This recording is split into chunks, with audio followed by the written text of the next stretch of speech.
Ryan Cole, thanks for taking the time. It is conference time again. We've already had cross country. Now it's indoor. Later it'll be outdoor. But do you feel your team is ready? At the last chance meet last week? Yeah, the last chance was a great opportunity to make some final adjustments and kind of see, where everyone is at going into the championship season. But overall, we feel like we're in a pretty good spot. And so, yeah, excited to get on the bus and get down to Albuquerque for the indoor conference meet this weekend. Is there particular things? I mean, I know it's mathematics that you have to know how many people do we need to take to score here, here, and here, and how are we going to win a championship? Are you all set, or you still got some tweaking to go? Well, I think at this point you have to be all set, but there are still, some areas, that you look at. But you could travel 28 in each gender to the indoor championship for the Mountain West. So we had some final tweaks over the past few days on the men's side and the women's side. So yeah, we feel like we're in a pretty good spot. But one of our strengths historically is our depth.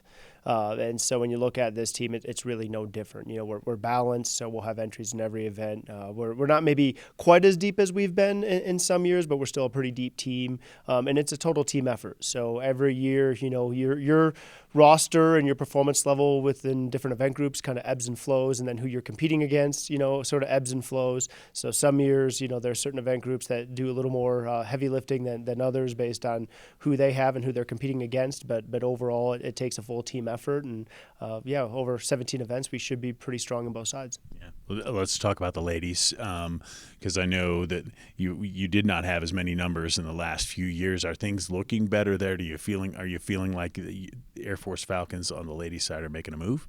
Yeah, I told the team yesterday in our prep meeting going into the conference meet that I feel like our women can be an emerging team in the conference, and we need to be. But the one thing I like about track and field is it's very objective, right? So numbers don't lie. So I think coaches always say, yeah, we're building, we're doing this, and that's, that sounds great, right? I mean, every coach is going to say things like that if they're not as competitive as they want to be. But I like looking at numbers and things that are tangible. So this will be the first time in school history that we've maxed out our women's roster. So we have 28 women going to the conference, into the conference championship. And you could say, well, it's easy to put, people on the bus, right? And so again, I told our team yesterday, yeah, I think you could take that perspective on it. So you kind of deep dive a little further. On the women's side, with our 28 people that are going, 14 of them are freshmen. Of those 14, 9 of them are ranked in the top 20 in their event. So as you start, kind of flushing it out, again, numbers are pretty straightforward. There is a jump from 20 to top 8 to score, but you have to start somewhere. And if those women continue to develop like we expect them to over, the course of their careers, I think there's a lot of reason to be optimistic looking ahead. But we also have entries in events that we don't heavily contest historically. So whether it's the pentathlon or, our sprints, Brooke Coleman just tied our school record in the 60. Taylor Rio's done a great job developing and leading the long sprint group. So we're really excited about our 4x4. I think it can be the best one we've had in school history, and 3 of the legs on there right now are freshmen. So I think there's a lot of reason to be optimistic looking ahead, but it's not going to happen overnight. They have to come in, they have to develop. Freshman year here can be challenging. I think freshman year just in general can be hard. So as you continue to grow and develop and really just increase your performance level, but also become a leader in the team and become a veteran, hopefully there's a lot of reason to be optimistic looking ahead on our women's team. Yeah. And on the guys' side, perennially top 1, 2, 3. You're going into this one. Do your guys ever feel a target on their backs because you've won so many? Yeah, I like to talk about the things that we can control. And so you always want to be as good as you're capable of being. You do a really diligent job preparing for that. You're determined in your execution. You compete tough, and then you see how that shakes out. Those are, again, kind of fuzzy coach speak things. We want to win. And every year we go down there, the expectation is you're competing to win.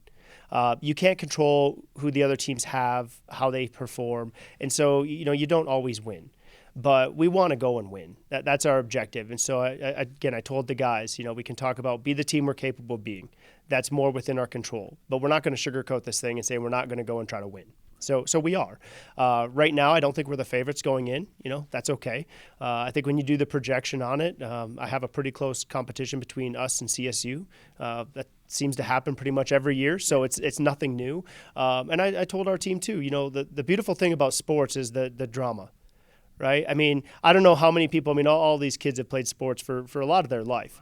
I don't know how many of their most fond memories of sporting events come when you blow out the other team by 40 points. right? It's that dramatic finish. It's hitting the game-winning shot. It's the walk-off home run. It's those dramatic moments that make sports so unique.